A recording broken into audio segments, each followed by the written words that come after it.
ஒரு 1.5 kilo mutton எடுத்து நான் க்ளீன் பண்ணி வச்சுக்கிறேன். மசாலா சேர்த்து மட்டனை கொஞ்சம் அவிச்சிக்கலாம். 1 டேபிள் ஸ்பூன் அளவுக்கு இஞ்சி பூண்டு பேஸ்ட், 1 ஸ்பூன் உப்பு, மிளகாய் தூள், மஞ்சள் தூள், உப்பு, இஞ்சி பூண்டு பேஸ்ட் சேர்த்துக்கினேன். சுத்தமாக நம்ம 1 கப்பு தண்ணி எல்லாத்தையும் சேர்த்துட்டோம். மஞ்சள் தூள், மிளகாய் தூள், உப்பு, இஞ்சி பூண்டு பேஸ்ட்டு, தண்ணி சேர்த்துக்கிறோம். இதை நம்ம நல்லா அழகாக வேக வச்சு எடுத்துக்கிறோம்.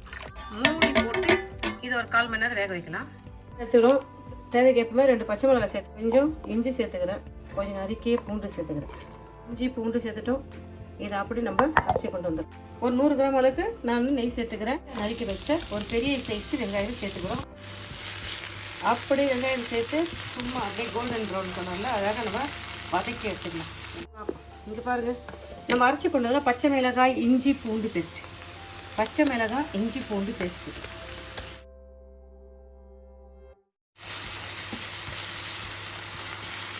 அழகாக வதக்கிக்கலாம். இது 2 பச்சை மிளகாய் சேர்த்துக்கிறேன். அப்படியே கொத்தமல்லி தவிர சும்மா அள்ளி போட்டுக்கிறோம். அப்படியே அள்ளி பச்சை மிளகாய், மல்லி சேர்த்து நம்ம இதை அழகாக வதக்கிக்கலாம். போட்டுறப்ப கொஞ்சம் புதினா போட்டுக்கலாம். பச்சை மிளகாய், கொத்தமல்லி, புதினா சேர்த்து நம்ம அழகாக வதக்கி எடுத்துக்கலாம். ஒரு மீடியம் சைஸ் தக்காளி சேர்த்துக்கிறோம். தக்காளி பழம் சேர்த்துட்டு நம்ம அழகாக வதக்கிக்கலாம். தக்காளி, வெங்காயம், பச்சை மிளகாய், புதினா, கொத்தமல்லி எல்லாத்தையும் சேர்த்து நம்ம அழகாக இந்த நெய்யில் அழகாக வதக்கி எடுத்துக்கலாம். இப்போ இது கூட நம்ம கொஞ்சம் தூள் ஐட்டம்லாம் சேர்த்துக்கலாம்னா, காரத்துக்கு மிளகாய் தூள் சேர்த்துங்க, கொஞ்சம் மஞ்சள் தூள் சேர்த்துக்கிறேன், மல்லித்தூள் சேர்த்துக்கிறேன், 1 ஸ்பூன் ஜீரகத்தூள் சேர்த்துக்கிறேன், நான் கரம் மசாலா தூள் சேர்த்துக்கிறேன். நான் பட்டை, கிராம்பு, ஏலக்காயை நான் பொடி பண்ணி சேர்த்துக்கிறேன். சோம்பு தூள் ஒரு 1/2 ஸ்பூன் சேர்த்துக்கிறேன். கரம் மசாலா தூள், சோம்பு தூள், மல்லித்தூள், ஜீரகத்தூள், மிளகாய் தூள், மஞ்சள் தூள், எல்லா தூள் ஐட்டத்தையும் சேர்த்து நம்ம அழகாக இதை வதக்கி எடுத்துக்கலாம். மிதமான அனலில் வச்சு நம்ம எல்லா தூளையும் பச்சை வாசனை போகிற அளவுக்கு நம்ம இதை அழகாக வதக்கி எடுத்துக்கலாம். மிளகு தூள் சேர்த்துக்கிறேன். அப்படியே லெமன் ஜூஸ் 1 ஸ்பூன் சேர்த்துக்கிறேன். ஒரு 1/2 ஸ்பூன் உப்பு சேர்த்துக்கலாம். டேஸ்ட்டுக்கு உப்பு சேர்த்துங்க, உப்பு பத்தெல்லாம் சேர்த்துக்கலாம். மிளகு தூள், உப்பு சேர்த்து நம்ம இதை அழகாக வதக்கிக்கணும்.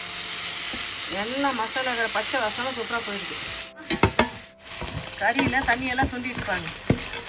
தண்ணியெல்லாம் சுண்டி போய் சூப்பராக வந்துருக்குது. இந்த மட்டன் நம்ம இதில் ஆட் பண்ணிக்கலாமா? மட்டன் நம்ம இதில் ஆட் பண்ணிக்கலாம். அப்படியே இதில் மட்டனை சேர்த்துட்டு நம்ம அழகாக வதக்கி விட்டுக்கலாம். மட்டனை இதில் சேர்த்துட்டு நம்ம செஞ்சு விட்டுக்கலாம். பாருங்கள், என்ன சூப்பராக காரசாரமான பட்டர் மட்டன் செஞ்சுக்கணும். பட்டர் மட்டன் எவ்வளோ ஈஸியான மட்டன். உங்கள் டேஸ்ட்டுக்கு ஏற்ப உப்பு, காரம் சேர்த்துக்கலாம். உப்பு, உழைப்பு உங்கள் விருப்பப்படி சேர்த்துக்கலாம். இதில் இருக்கிற மசாலா கூட உங்கள் விருப்பப்படி சேர்த்துக்கலாம். இதில் பட்டை, கிராம்பு, ஏலக்காய் எல்லாத்தையும் நான் என்ன பண்ணேன், அழகாக பொடி பண்ணி வறுத்துக்கு போட்டுக்கணும். நல்லா அழகாக கைவிடாத 2 நிமிஷம் அப்படியே வதக்குவோம். கொஞ்ச நேரம் இதை அப்படியே மூடி போட்டு நம்ம வேக வைக்கலாம். மேலே சும்மா கொஞ்சம் கருவேப்பிலை அழகாக போட்டுக்கலாம். கறிக்குள்ளே இறங்கிறதுக்கு மூடி போட்டு இது ஒரு 5 நிமிஷம் வேக வைப்போம்.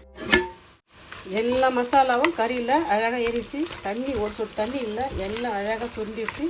நம்ம போட்ட மசாலாவில் மட்டன் எண்ணெய் அழகாக வறந்து ஃப்ரை பண்ணி சூப்பராக வரும். பாருங்கள், எளிமையான முறையில் நம்ம என்ன ஈஸியான முறையில் வீட்டில் இருக்கிற பொருளை வச்சு ஒரு பட்டர் மட்டன் செஞ்சுட்டோம். வாங்க சாப்பிட்டு பார்க்கலாமா? கலர்ஃபுல்லாக சும்மா அப்படியே கொஞ்சம் கொத்தமல்லி தழை போட்டுடலாம். பாருங்கள், நெய் மட்டன் என்ன அழகாக அப்படி நெய்லேயே வெந்து என்ன உப்பு, காரம், டேஸ்ட்டு எல்லாம் எப்படி இருக்குதுன்னு பார்த்து சொல்லுங்கள். எளிமையான முறையில் நான் செஞ்ச இந்த பட்டர் மட்டன் எப்படின்னு சொல்லுங்கப்பா. நாங்கள் சாப்பிட்டு போய் சொல்லுங்கப்பா. பாய், தேங்க்யூ.